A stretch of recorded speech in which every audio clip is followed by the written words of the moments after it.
This is a very precious machine, if you will, we have here, this capitalist system. This system is the best economic system that we have, and we need to support it. And I think we also need to recognize that some parts of it, frankly, have been bastardized over time. The core concept of it, which is more around the long-term view and building businesses and innovating and therefore creating jobs, is at risk if we don't actively promote the benefits of it. And I think it's important that we clarify that and that we also, if you will, modernize it or contemporize it. There's a lot of things business leaders we can fix and we can improve. And we don't need the government to tell us how to do it, but we've got to get out there and move on it.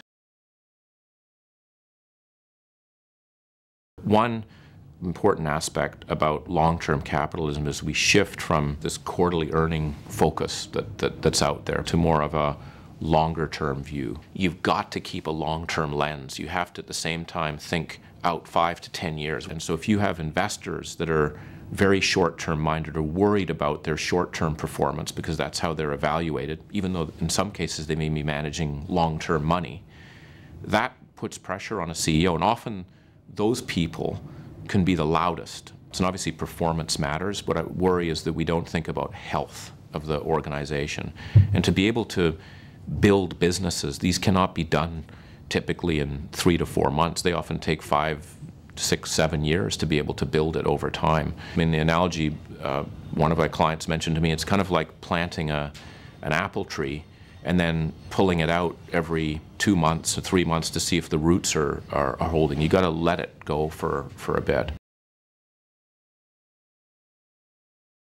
It's a false choice to say it's shareholder versus stakeholder. I actually think the two go together. You will create more shareholder value if you are taking care of stakeholders. We need to think about the ecosystem that we're working with. So you have to know the private sector, you have to be good at creating shareholder value, but you also have to be good at understanding how the public sector works and the social sector works. You get more trust in that system in terms of what you do. I think you're given more degrees of freedom than you otherwise might have.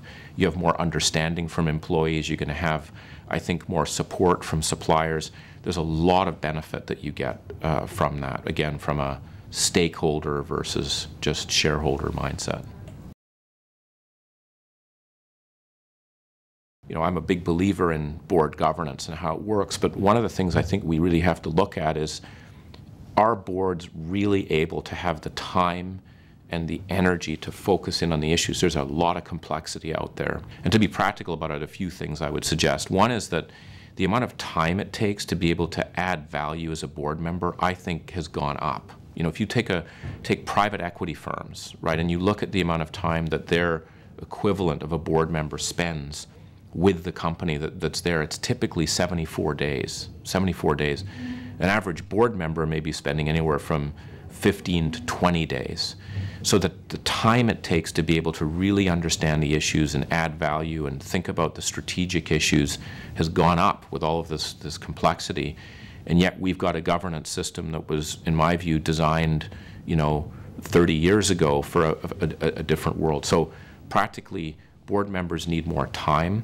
You know, government clearly has to do what they have to do on the regulatory side to ensure we don't have crises, or we somehow can reduce as much as possible volatility that we have in the system. And then business has to do a lot, and government should stay out of that, and that's in the governance of business. And if both happen together, I think we're going to have, you know, we're in store for a very successful period over time, even with all of this change and volatility that's there.